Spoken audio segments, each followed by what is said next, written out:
This episode of Adventures in Alchemy is brought to you by the Moon and Magic Planner, 13 Moons of 2020. Plan on magic for 2020. Magic just doesn't happen. You have to plan on it. And this planner has plenty of ideas and spaces for creating magic. It celebrates the moons instead of the months. It follows the cycles of nature. It has pages to share your word of the year, your intentions, an oracle reading for the year. It also has spaces for your incantations, full and new moon rituals, working with waxing and waning moon energy, planner pages to script out your best year, and weekly pages that include the oracle of the week, along with magical notes, spells, and recipes that you may be working with, or experiments, right? And also you can track all of your magical habits here because these habits really build up our own connection to magic in the world.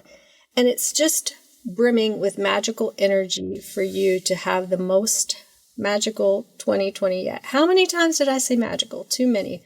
But go to the show notes and check out the link, or just go to www.dailyalchemy.com and scroll down to about the middle of the page and you'll find a big button that'll take you right there where you can see the brand new gorgeous cover for 2020.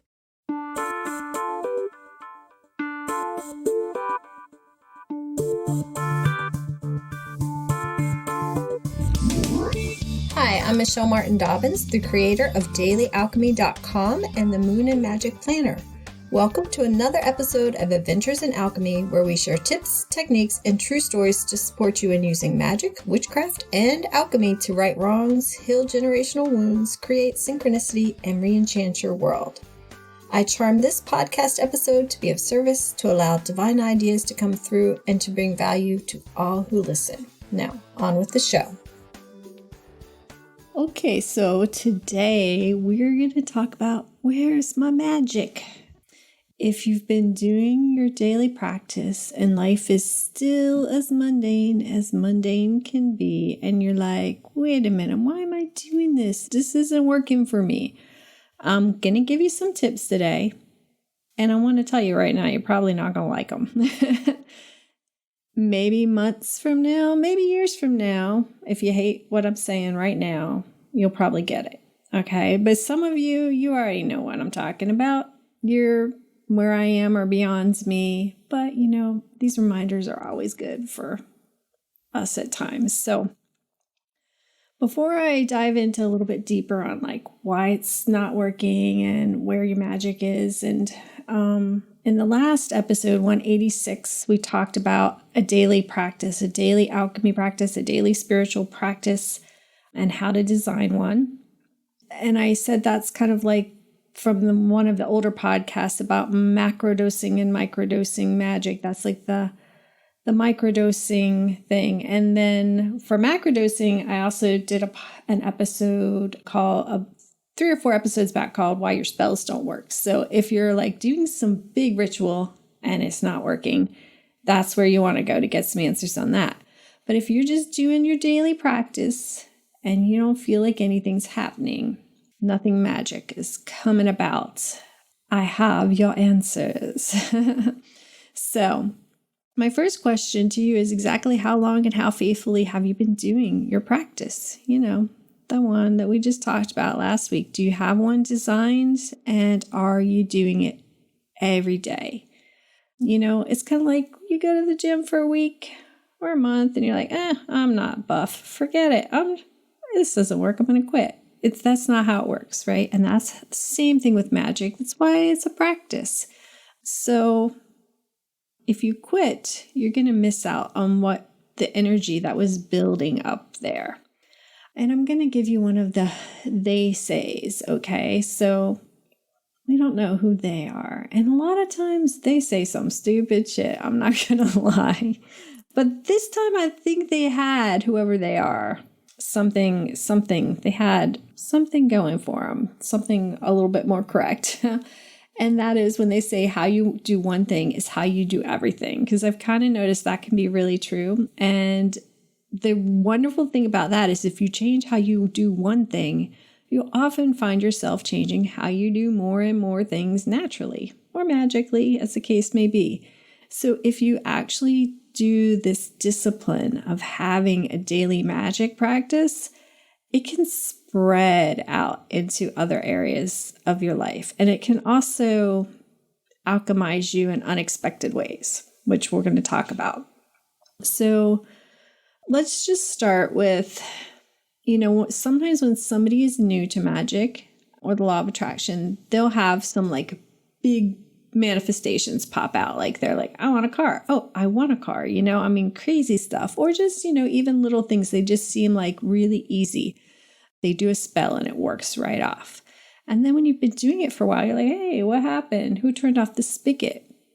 Well, someone once told me that's because as we're practicing for a while and we get deeper into our practice, we don't need as many cookies or treats for doing our practice because we know the deeper reasons why. Deeper reasons. So if you're just doing a law of attraction practice or a magic practice to get stuff, that's fine. You get no judgment from me here because guess what? That's what I started for. I say that's what I started for, and I think that's what we all think we started for, but I know when I started my practice, I was 22, and my life was in a bad space. My fiance had tried to commit suicide multiple times. I was in a job I did not like in a school that was just in a really bad situation. I was teaching school. And I was just like prostrate, like praying, I need answers from somewhere. And that's when I started. And I've told this story a lot before. I got lost and ended up in a Unity Church parking lot. And Reverend Dick there, I love that man. I love that man. He's since passed on, but he was my mentor. And he taught me how to do so many cool things. He taught me how to make vision boards, and he taught me how to vaporize clouds. And he taught me how to have fun with life and lighten up and let myself attract good into my life. And, at the time, I wanted to be happy, but I wanted a new relationship. I wanted a better job. I wanted all these things that I was able to attract and create in my life. And then, once you get to that point where you've attracted like those base things that you really wanted, as they get fulfilled, we can either keep coming up with bigger wants, which is something that I did for a while. And again, no judgment, oh, I have the kids, I have a family, I have a stable income, I have freedom in my time. Let's start traveling. Let's do this and that. But then there comes a point in time, I think, and, for me, it's been over the past really 3 or 4 years that I've really realized that I was spiritual bypassing a lot of things, putting a smiley face, and if I can go to France, it's all good, right? I don't have to deal with my shadows. But we come to a point where things, even when we're doing a spiritual practice, if we don't get to those deeper roots about what we really, really want. And, I had someone once tell me that everything that we want it because we think it will make us happy. And that might be true. And they would do the practice of, like, what do you want? Well, why do you want it? Why do you want it? Why do you want it? Why do you want it? Till you got to that same core. But I'm going to tell you a truth that I believe. I don't think we want things to make us happy. I think what we want is to be who we are. Woo, really deep there, Michelle, right? Really deep. But no, we want to be like the core essence of ourself, okay? That's what alchemy is, right? You go through all these steps and you distill and you ferment and, all the steps that are going on my head now. But anyway, you do all these steps to get down to the very, very essence of that plant. If you're working with plants, or, people do it to change metals and get it to be like the most precious metal to make it into gold. those are symbolic of what we do with ourselves. We want to get to the gold in ourselves. And lovely, that's the essence of you. And that's what you really, really want from magic. I know you think you want a new car and, a fat bank account, and you may want those. But the glory is you can end up with both. But I will tell you one thing. If you just get the car and the job and the hot husband or wife or poly group, you're not going to be happy unless you actually get the fulfillment of expressing your true essence as fully as you possibly can in this incarnate body that you have. I think that's what we all look for when we look for fulfillment. And so I got to tell you, there's an easy step to doing that. No, there's easy first steps, right? I mean, things are going to probably come up that you're going to end up adding to. But that step is to do what I told you to do last week, which is the daily magical practice. Even when it doesn't feel magic, you come up with one and you do it. And then sometimes you tweak it, right? That's okay. But you don't change it every week and you don't throw it out and say, this doesn't work. You say, okay, let's tweak. And that's how we start to grow and grow into ourselves. So I wanted to share with you, I've had a lot of overlap in a different area of my life, and I saw how both of these areas have kind of changed me. In some ways, they get really intermingled. And what I'm talking about is something that's not necessarily spiritual and is not something that you need to do at all unless you want to. I think it's very healthy practice, and that's intermittent fasting. So you're like, what? Intermittent fasting? That has nothing to do with spirituality. Except that fasting is a part of all major religions. So, But anyway, people who do intermittent fasting, and I'm going to put some links to some resources in the show notes if you're interested. There's a person that I would recommend you listening to. She does an intermittent fasting stories podcast. And on those stories, you will notice if you listen, like everybody's like doing intermittent fasting to lose weight and to be able to eat what they want and still lose weight. And then they find out, I don't like cheeseburgers anymore. I like green vegetables. And it's not like someone said, you can't have cheeseburgers. They just don't want them.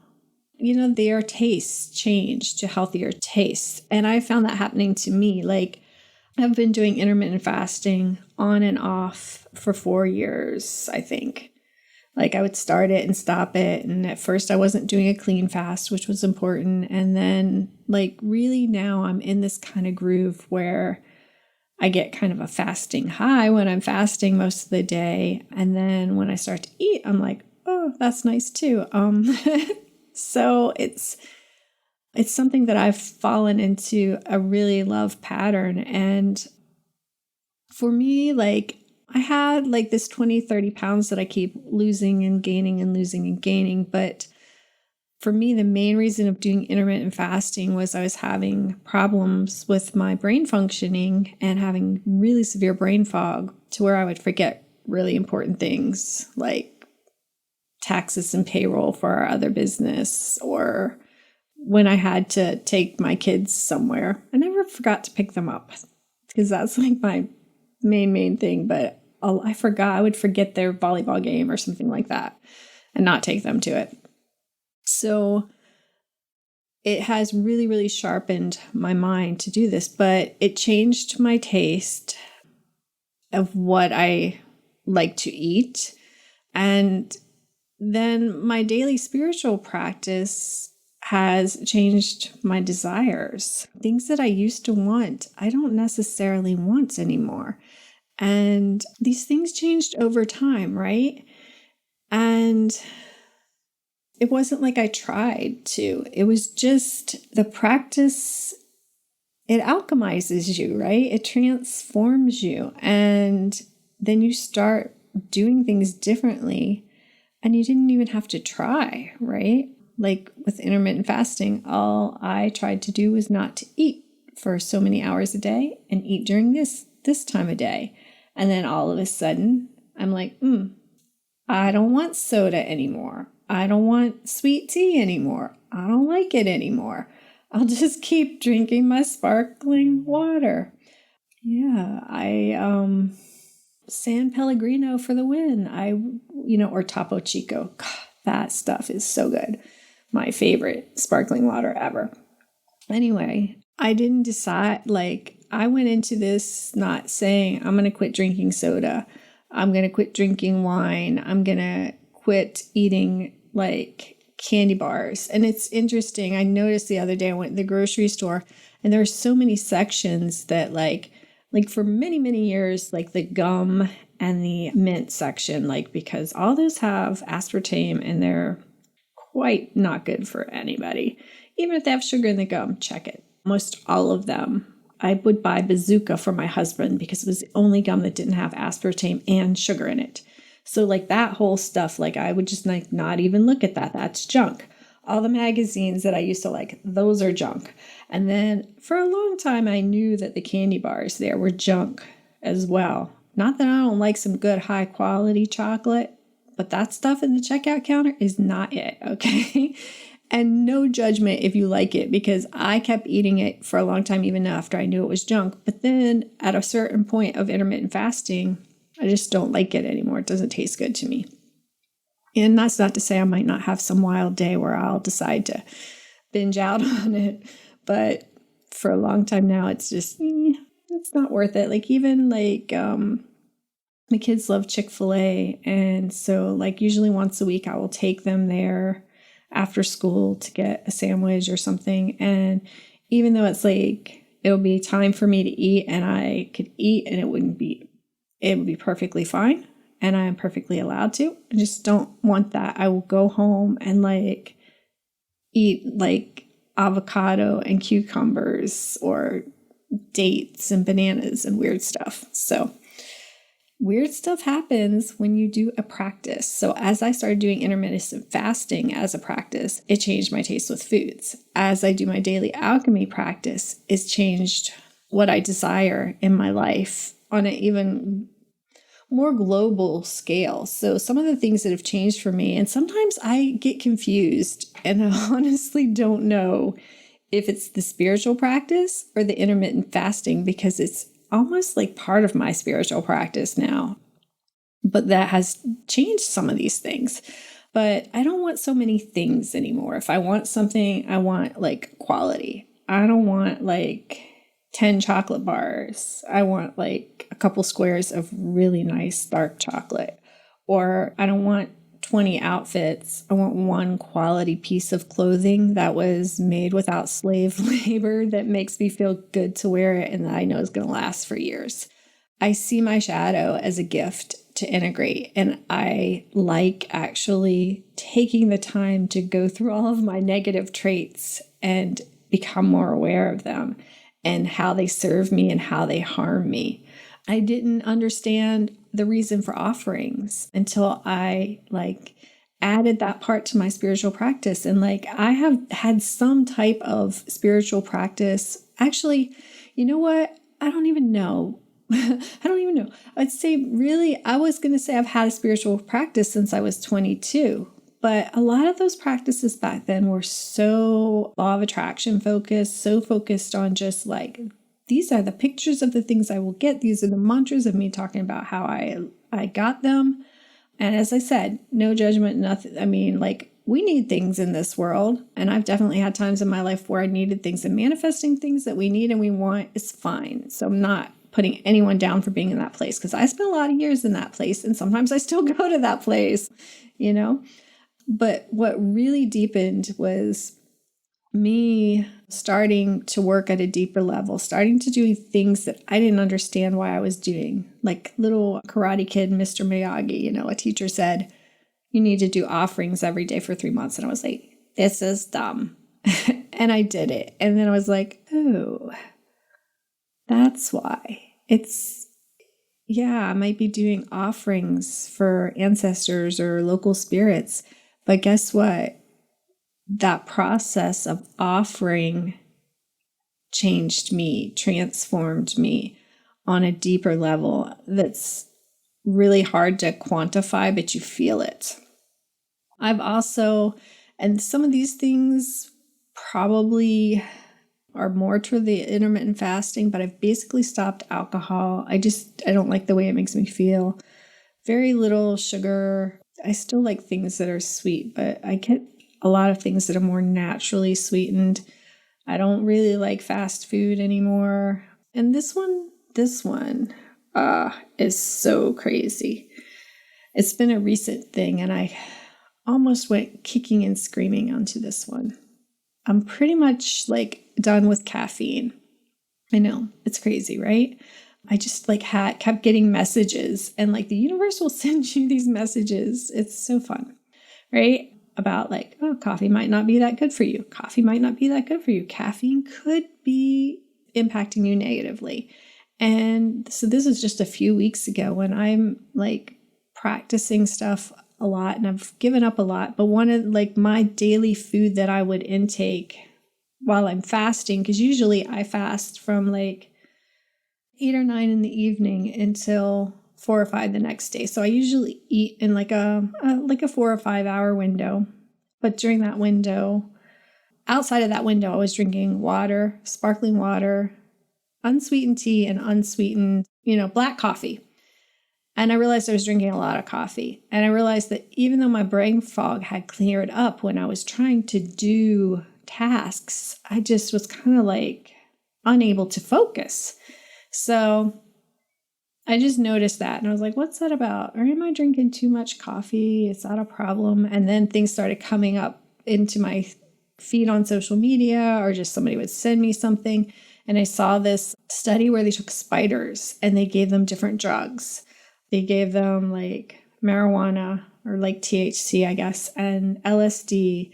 And one of them was caffeine. And then they saw what kind of webs they made. And I'll try to find that and put a link in the show notes to that, because it's kind of fascinating. But the worst crazy butt-looking web out of all the webs, like the LSD one was still very symmetrical, kind of weird, but still pretty. The marijuana one was like just a little bit sloppier than the normal. The caffeine one was just whack. It was like all over the freaking place. And I'm not telling anybody to give up their coffee unless they're being called to give up their coffee. I still have like dabbled with decaf and dabbled with decaf tea. And also, I drink herbal teas only in my fast if they're not sweet. Like a lot of times I drink chaga mushroom tea. I drink like sweeter herbal teas in the evening, like chamomile. But they also have herbal coffee, if you weren't aware. And they carry it here at Sprouts. I forget the brand name. It's pretty cool. I'll see if I can find it online and maybe put a link to that somewhere. Maybe I actually have a whole coffee and tea list on my Amazon thing because I love them so much. And then I'm like, I need to give up caffeine. Well, at least most of the herbal teas that I drink a lot of don't have the caffeine in them anyway. And as far as like who I am, it's like on one hand, my goals have gotten so much simpler. Like the things that I want is just a simple, pure, happy life in the woods with trees and plants and people I love. And it's so funny because a few years ago, I would have been like, I'm going to live in this, my kids are gone. I'm condo living and I'm, traveling all the time. And I still love travel. But I just like, I'm making jams and jellies and I'm cooking up tinctures and I just want a little forest cottage. So yeah, the things that I desire in life are like just very different and like in one way simpler. And then, like I said, on one hand simpler, on one hand more grand, because I really want to help people stop suffering on this planet, because so many of us have denied who we are and just to follow some pattern of success that's not even real. It's what people tell you are success. And I'm going through that a lot with myself. And I think that's been a lot of the changes and shifts that I've made over the past 3 or 4 years. And why the past year and a half-ish has been really hard for me. And my kids are teenagers. My oldest is turning 20 this month, and they're going through it. And sometimes it makes me think, because, my oldest is in college and she's like, yeah, people, if I was going to do this, X, Y, and Z, this major and do this thing, because then people would think I was successful. But I think it would be a horrible life. And I was like, well, baby doll, don't sign up for that. And then I think, and I look around the world, how many of us sign up for that? I don't want us to sign up for being anything except for that essence of ourselves. And yeah, I know we got to eat, right? We got to eat. But I do believe that when we step into that, it's not always like a smooth transition. Believe me, I know it's not always a smooth transition, but there is purposeful work for you that will feed you in this world that you can do from your true essence. So I'm still alchemizing every day into more and more of myself. And sometimes it's painful, sometimes it's delicious. And it's like every other sensation in between. But all I have to do is stay on this journey. I have to get up every morning. I have to do my practice, the one I shared in last week's podcast, I will tweak it. And I will change it over time. But I just have to do that every day to the best of my ability on that given day. And some days it might be, nope, I'm going to set out some water and light an incense and I'm done. Or, I had a meltdown and I didn't do crap. And it's the same thing with like the intermittent fasting. Some days my body goes, you know what, you need to eat. Right now. It's 2:00. You weren't going to eat till 5 or 6. It's okay. You need to eat now, or you need to eat breakfast. We listen to ourselves, we tune into ourselves, but we have a practice that we commit to, and it's a practice and it's a way of life. So I'm not telling you to do intermittent fasting. I'm not telling you that you should give up coffee or soda or alcohol, or that you can or will or should change in any of the areas that I've changed in. That's just my journey and my path and how things have worked for me. But I am telling you that if you do your practice every day, your daily alchemy practice, your magic practice, your spiritual practice, if you do it every day to the best of your ability on that day, then you're going to begin to see magic in yourself. Maybe not after a day, maybe not after a week, maybe not even after a month, but you're doing it for deeper reasons. You might want a new car, your nice red Corvette. That's not the thing anymore. What is it? Like a black Range Rover? I don't know. I'm so not a caring about cars person, except for I love my car because it always works and it gets me where I need to go in a very nice fashion. So going to keep affirming that. But you can do both, right? You can manifest the things that you need in your life, and you can get that fulfillment of alchemizing yourself and becoming more and more of who you are. And like I said, the funny thing is, I didn't do any of the changes that I've made. Well, some of them, but most of them I didn't plan on doing. I'm not a big alcohol drinker, so giving up having 2 or 3 glasses of wine a week, I didn't care about that. I just didn't want it anymore. Giving up fast food, I don't eat that much of it, but I wasn't like, I need to do this. I just didn't want it anymore. And spiritually, it's like, I didn't decide to give up certain dreams and ambitions. I just didn't want them anymore because they're not true to me. They don't feel fulfilling. They feel like something that I was doing or striving for to impress somebody else. And in the end, that's just not fulfilling. I mean, it might give you a moment of joy, but then, you still got to live with you. And it might be nice that other people think you're successful, but if you're not happy and you don't feel like you're in your own essence, it's not what you want. So, magic works. You just have to take every day as its own container and do the work. I guess it's like anything.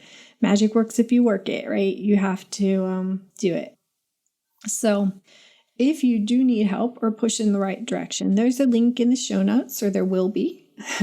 They're not complete yet, where you can hire me. Last week I talked about you can hire me to help you set up your daily alchemy practice or tweak it, the one that you're going to do every day to the best of your ability. But you can also talk to me about anything magic and your goals and where you want to go, and I'll help you put yourself in the right direction.